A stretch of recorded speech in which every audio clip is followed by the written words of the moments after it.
BPSC TRE 3.0 की counselling 21 जनवरी से लगा करके 5 फरवरी तक हो रही है और इसी बीच पीआरटी की आपकी काउंसलिंग पूरी तरह से समाप्त हो गई है। और पीआरटी की काउंसलिंग जब आपकी 21 तारीख से 25 तारीख के बीच कराई गई तो उसमें कई सारे जो है समस्याएं उत्पन्न हुई काउंसलिंग में, तो उसको लेकर के यहाँ पे बात करेंगे। देखिए यहाँ पे एक अपडेट देखने को मिल रही है कि आपका एडमिट कार्ड को लेकर एडमिट कार्ड पर नहीं था हस्ताक्षर, संदिग्ध सूची में डाला गया। यानी कि जो आपका बीपीएससी टीआरई 3.0 को लेकर के बात की जा रही है। यहाँ पे देखिए मुजफ्फरपुर से अपडेट है कि तीसरे चरण की शिक्षक का काउंसलिंग में शुक्रवार को कई ऐसे अभ्यर्थी धराए, ठीक है, जिनके पास एडमिट कार्ड पर शिक्षक के हस्ताक्षर ही नहीं थे, यानी कि इन्विजिलेटर के जो है साइन नहीं थे। इनका नाम संदिग्ध की सूची में डाला गया है, यानी कि डाउटफुल में डाला गया है। और ऐसे अभ्यर्थियों से जब पूछा गया तो जवाब मिला कि मूल एडमिट कार्ड खो गया है, इसलिए फ़ोटो कॉपी लेकर आए हैं। कई अभ्यर्थियों से शपथ पत्र लिया गया, इसके बाद इनकी जो है काउंसलिंग कराई गई। आधा दर्जन से अधिक अभ्यर्थियों के पास मूल प्रमाण पत्र ही नहीं थे। ऐसे जो वाटरमार्क वाले कागजात नहीं दे पाए उन्हें एक और मौका मिलेगा। डीपीओ मनोज कुमार ने कहा कि चौथे दिन जो है यहाँ पे 307 अभ्यर्थी उपस्थित हुए थे। अब यहाँ पे चीज़ें समझ अब यहाँ पे जिनकी काउंसलिंग होने वाली है, जैसे अभी आपकी पीआरटी की काउंसलिंग समाप्त हुई है, ठीक है, उसके बाद यहाँ पे आपकी 6 to 8 की कराई जाएगी, जिसमें आपकी जो है 27 तारीख से स्टार्ट हो रही है, 27, 28 और 29, यानी कि 3 दिन चलेगी। और एक चीज़ और बता दें कि जो कैंडिडेट यहाँ पे 6 to 8 वाले हैं उनकी अभी जो 27 और 28 वाला, ठीक है, 27 और 28 वाला जिनका भी मतलब काउंसलिंग है डेट पे, उनके मैसेज आ चुके हैं। अभी आपके 29 तारीख वाले कैंडिडेट का यहाँ पे मैसेज नहीं आया है, तो जिनका भी मैसेज नहीं आया है बिल्कुल परेशान होने की ज़रूरत नहीं। आपको भी मैसेज आज हो सकता है कि देखने को मिल सकता है। लेकिन यहाँ पे ध्यान क्या देना आपको, जैसे यहाँ पे आप देख पा रहे हैं कि कई अभ्यर्थियों से शपथ पत्र लिया गया, यानी कि एडमिट कार्ड पर, ठीक है, ध्यान दीजिएगा आप लोग, एडमिट कार्ड पर यहाँ पे इन्विजिलेटर का यहाँ पे साइन नहीं था, इस वजह से यहाँ पे हटा दिया गया, उनको डाउटफुल में रख दिया गया। और एक चीज़ और समझिएगा, अगर आपको इस सारी चीज़ों से बचना है, ठीक है, यानी कि मूल एडमिट कार्ड खो गया है, बहुत सारे कैंडिडेट के आप सभी के कमेंट्स भी आ रहे थे इसको लेकर के, और बहुत सारे लोगों का ये था कि इसलिए फ़ोटो कॉपी लेकर के गए थे और अभ्यर्थियों से शपथ पत्र। आपको क्या करना है, यहाँ पर आपको एफिडेविट बनवाना है, ठीक है, एफिडेविट बनवाना है, तब जा करके वहाँ पर आपकी काउंसलिंग हो पाएगी। अगर आपका एडमिट कार्ड खो गया है, ठीक है, या आपका एडमिट कार्ड यहाँ पे ओरिजिनल एडमिट कार्ड नहीं है, तब तो ऐसे में आपको करना क्या है कि आपको शपथ पत्र बनवाना है, जिससे आपकी काउंसलिंग हो जाएगी, आपको कोई दिक्कत नहीं होगा। क्योंकि यहाँ पे देखिए आधा दर्जन से अधिक अभ्यर्थियों के पास मूल प्रमाण पत्र ही नहीं थे, तो ऐसे में जो वाटरमार्क वाले कागजात नहीं थे पाए गए उन्हें एक और मौका मिलेगा। अब जिनका भी यहाँ पे वाटरमार्क वाला डॉक्यूमेंट नहीं था, ठीक है, उनको यहाँ पे एक और मौका देने की बात की गई, यानी कि उन्हें एक और मौका मिलेगा डीपीओ मनोज कुमार की तरह। ये आपका जो है मुजफ्फरपुर से अपडेट है, तो इस बात को ध्यान रखिएगा भी, जिनका भी काउंसलिंग नहीं हुआ है उन कैंडिडेट के लिए। लेकिन जिनका हो गया है और उनको अगर डाउटफुल में रखा गया है तो एडमिट कार्ड को लेकर के या कोई और दिक्कत है तो आपको बिल्कुल परेशान नहीं होना है। वो सारी समस्याओं का हल जो है यहाँ पे आयोग के द्वारा आपको नोटिस के माध्यम से दी जाएगी।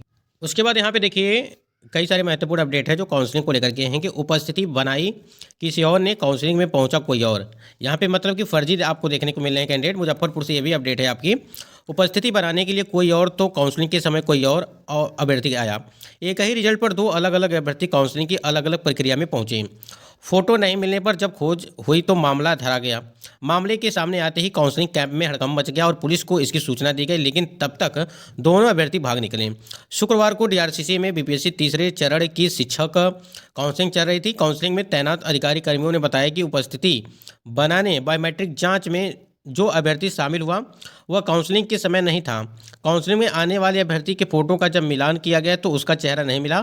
यही नहीं, उसके यहाँ पे देखिए उसके सर्टिफिकेट पर लगे फ़ोटो से भी चेहरा नहीं मिल रहा था। डीपीओ मनोज कुमार ने कहा कि उस अभ्यर्थी का जब बायोमेट्रिक लिया गया तो हस्ताक्षर का भी मिलान नहीं हुआ, जबकि इससे पहले उस नाम से उपस्थित दर्ज थी। तो आप देखिए यहाँ पे अगर बात करें, फ़ोटो नहीं मिलने पर जब खोज हुई तो धराया मामला, पुलिस को दी गई सूचना, भाग निकले दो अभ्यर्थी।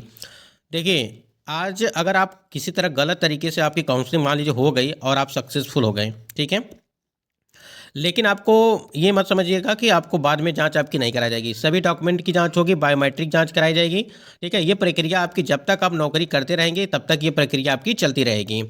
और जिस दिन आप अगर पकड़े गए गलत हैं अगर आप, तो अगर जिस दिन पकड़े गए उस दिन से वेतन रिकवरी के साथ आपको जो यहाँ पे जेल भेज दिया जाएगा।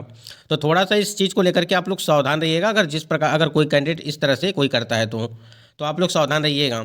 ठीक है। तो आप देख रहे हैं कि अलग अलग जगहों से, यानी कि मुजफ्फरपुर से ये अपडेट थे, और इसके पहले जो एडमिट कार्ड को लेकर के बात की गई उसमें भी जो है मुजफ्फरपुर वाली ही अपडेट उसमें देखने को मिली है।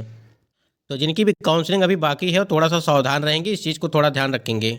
उसके बाद यहाँ पे देखिए पीजीटी के जिला आवंटन और गेस्ट टीचर के रिजल्ट में होगी देरी। जैसा कि आपको पता है कि 6 विषयों का अभी रिजल्ट आपका आना बाकी है।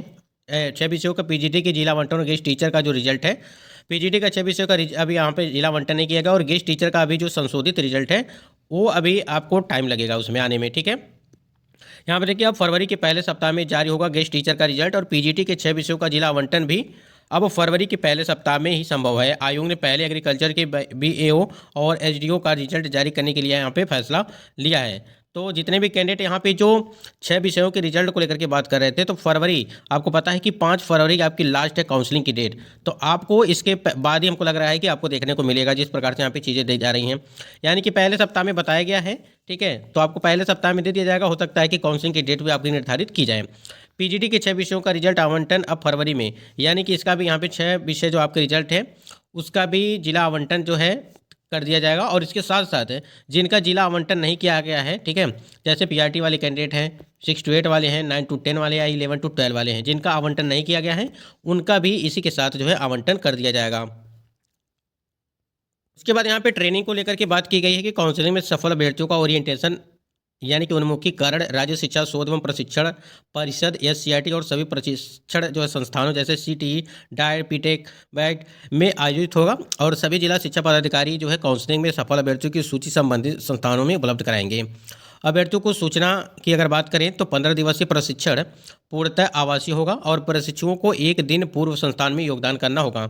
यानी कि ये आपका 15 दिवसीय प्रशिक्षण ये आवासीय कराया जाएगा।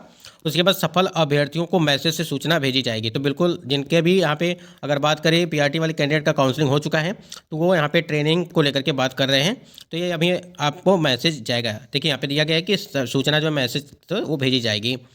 प्रशिक्षण की संभावित तिथि फरवरी के पहले सप्ताह से अंतिम सप्ताह तक शुरू होने की संभावना है।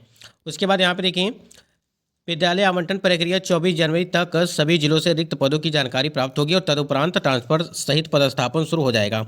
मार्कशीट और पोस्टिंग प्रक्रिया की अगर बात करें यहाँ पे तो बीपीएससी सभी वर्गों का मार्कशीट शिक्षा विभाग को सौंपेंगे। अभ्यर्थियों की पोस्टिंग उनके मार्क्स के अनुरूप यहाँ पे कराई जाएगी। नियुक्ति पत्र और योगदान की संभावित तिथि फरवरी के अंत तक जो है प्रशिक्षण पूर्ण होने पर नियुक्ति पत्र जारी होगा, और होली के शुभ अवसर पर ज्वाइनिंग लेटर दिया जा सकता है। यहाँ पे ज्वाइनिंग लेटर को बात की गई है कि होली के पहले। ठीक है, टीआरई 4 की अपडेट टीआरई 3 की समाप्ति अप्रैल के अंत से मई के पहले सप्ताह तक होगी। ठीक है, और टीआरई 4 का आयोजन उसके बाद ही संभव है, यानी कि टीआरई 3 की जो समाप्ति है वो अप्रैल के अंत तक हो और मई के पहले सप्ताह में होगी, और जो टीआरई 4 का आयोजन है, ठीक है, उसके बाद ही यहाँ पे संभव होगा, यानी कि मई तक आपको जो है संभावित है कि आपकी टीआरई 4 का विज्ञापन जारी। लेकिन कुछ जगहों पे ये सारी चीज़ें देखने को मिल रही है कि फरवरी या मार्च तक जो है देखने को मिल जाएगी। अब देखना यही है जितनी जल्दी आपकी टीआरई 3 की प्रक्रिया पूरी हो जाएगी। यहाँ पे अगर बात करें नियुक्ति पत्र है, ज्वाइनिंग सब